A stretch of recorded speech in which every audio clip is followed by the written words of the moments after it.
শুভেন্দু অধিকারীকে আজকে নিশানা করেছেন এই কয়লা পাচার কাণ্ডে মমতা বন্দ্যোপাধ্যায়। তিনি বলছেন যে শুভেন্দু অধিকারী জগন্নাথ থেকে শুভেন্দু অধিকারী হয়ে কয়লা পাচারের টাকা অমিত শাহর কাছে গেছে। আইপ্যাকের অফিসে যে ইডির তল্লাশি তা নিয়ে অমিত শাহকে আজকে নিশানা করেছেন মমতা বন্দ্যোপাধ্যায়। বিজেপির ডাকাত জগন্নাথের কাছ থেকে শুভেন্দুর হাত দিয়ে শাহর কাছে টাকা গিয়েছে। কয়লার কালো টাকা শুভেন্দু অধিকারীর মাধ্যমে অমিত শাহর কাছে পৌঁছে যাচ্ছে বলে অভিযোগ করেছেন মমতা বন্দ্যোপাধ্যায়। কি বলেছেন দেখাবো আপনাদের। একটা ফাইল বলছে কয়লার টাকা কে খায়? অমিত শাহ খায়, হোম মিনিস্টার। কি করে খায়? গদ্দারের থ্রুতে টাকা যায়। গদ্দার অ্যাডপ্টেড সন হয়ে গেছে, গদ্দারের থ্রুতে টাকা দেয়। সাথে আছে এক জগন্নাথ।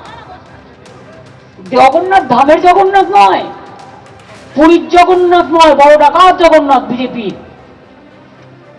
জগন্নাথের থ্রুতে টাকা যায় শুভেন্দু অধিকারীর কাছে, আর শুভেন্দু অধিকারীর থ্রুতে টাকা যায় অমিত শাহর কাছে। শুনুন, আপনাদের ভাগ্য ভালো এখনো যে আমি চেয়ারে আছি বলে না ওই পেন ড্রাইভ গুলো বাইরে বের করে দিই না। বেশি লাগালে কিন্তু বলে দিচ্ছি, আমার কাছে সব পেন ড্রাইভ করা আছে, আমি কিন্তু ফান্ডা ফাঁস করে দেবো। আমি একটা জায়গা পর্যন্ত সৌজন্যতা মেনটেন করি, বাট মনে রাখবেন লক্ষণের সীমারেখা একটা আছে, দণ্ড কাটা একটা দণ্ডি আছে। লক্ষ্মণের দণ্ডি পেরিয়ে গেলে কিন্তু আর সামনে রাখতে পারবেন না। আমি অনেক কিছু জানি, বলি না শুধু দেশের স্বার্থে। আমি মুখ খুললে তার সারা পৃথিবীতে হইচই হবে, কিন্তু আমি করি না, দেশটাকে ভালোবাসি বলি। কিন্তু এটা দুর্বলতা নয়। ইডির আরেকটু লড়াকু মানসিকতা দেখানো উচিত ছিল।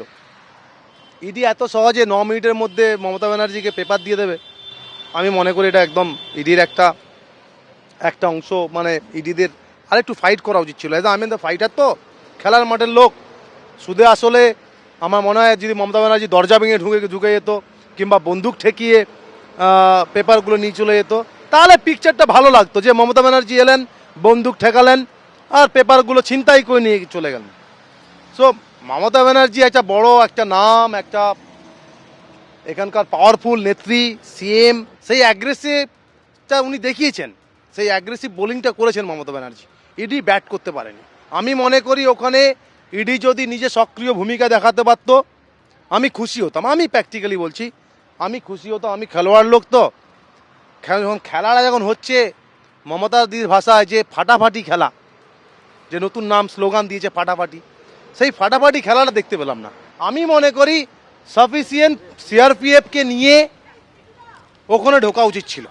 বিনয় মিশ্রর নেতৃত্বে কয়লা কেলেঙ্কারি, সেই কেলেঙ্কারির টাকা তৃণমূলের ফান্ডে ঢুকেছে সবাই জানে। হাওলার মাধ্যমে কোটি কোটি টাকা গোয়া নির্বাচনে তৃণমূল খরচ করেছে আইপ্যাকের মাধ্যমে। দিল্লিতে কেস রেজিস্টার হয়েছে, আইপ্যাকের কাছে তদন্তের জন্য ইডি রেড করেছে। মমতা ব্যানার্জির কি স্বার্থ আছে? মমতা ব্যানার্জির স্বার্থ এটাই, যারা একটা সময় তৃণমূলটা তৈরি করেছিল কংগ্রেস থেকে ভেঙে, আমরাও ছিলাম সেদিন অটল বিহারী বাজপেয়ী আশীর্বাদ দিয়েছিলেন। 98 পঞ্চায়েত, 98-99 লোকসভা ভোট একসঙ্গে আমরা পতাকা নিয়ে করেছি।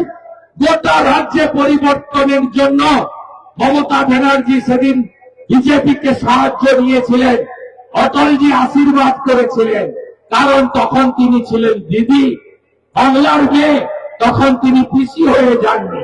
2000 সালে আপনাদের মনে আছে বিক্রম সরকার, ডক্টর বিক্রম সরকার, এখানে বিজেপির সমর্থনে জিতেছিল। মানুষ 2001-এ পরিবর্তনের আশা দেখেছিল।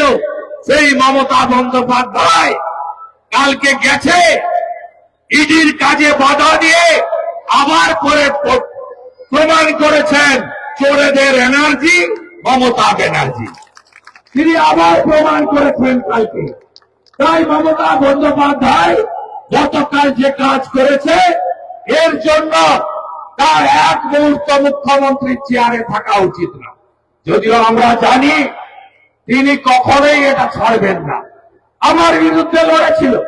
আমি মেদিনীপুরের ছেলে, পান্তামুড়ি গায়ের ছেলে, আপনাদের ঘরের ছেলে বন্ধু আমাকে হারাবে বলে গঙ্গা পেরিয়ে এসেছিল। ভালো পায়ে প্লাস্টার বেঁধেছিল, হুইল চেয়ার চিহ্নে ভোট দিন, হুইল চেয়ার নিয়ে ঘুরেছিলেন গোটা রাজ্য। ভুল বুঝিয়েছে কে? ডেবরাতে হুমায়ুন কবিরকে ভোট করিয়ে দিল। কিন্তু নন্দীগ্রামের মানুষ সেদিন তার ঘরের ছেলেকে, তার বন্ধু আত্মীয়কে ছাড়েনি, আমাকে 1956 ভোটে জিতিয়েছে।